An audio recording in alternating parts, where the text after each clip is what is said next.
छत्रपती संभाजीनगर जिल्ह्यातील सिल्लोड शहरात डोंगरगाव रस्त्यावरती असलेल्या कापूस जिनिंगला मोठी आग लागली। रात्री लागलेल्या आगीनं क्षणार्धात रौद्र रूप धारण केलं। या घटनेची माहिती मिळताच अग्निशमन दल घटनास्थळी पोहोचलं, मात्र अग्निशमन दलाला आगीवरती नियंत्रण मिळवण्यात यश आलेलं नाहीये। अचानक लागलेल्या आगीमुळे जिनिंगमध्ये असलेला लाखोंचा कापूस जळून खाक झालाय। अधिक माहिती कृष्णा केंडे देतील।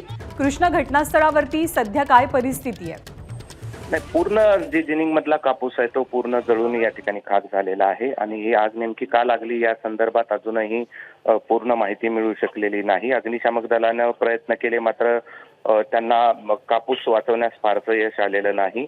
आता या सगळ्यात आग नेमकी का लागली या सगळ्या कारणांचा शोध या ठिकाणी सिल्लोड पोलीस आणि अग्निशामक दलाकडून घेतला जातो आहे। डोंगरगाव रस्त्यावरील एक जिनिंग आहे, त्या जिनिंगला रात्री उशिरा ही आग लागलेली होती।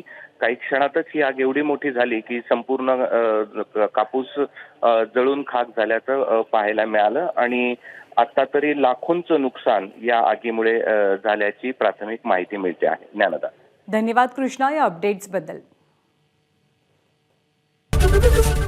एबीपी माझा, उघडा डोळे बघा नीट।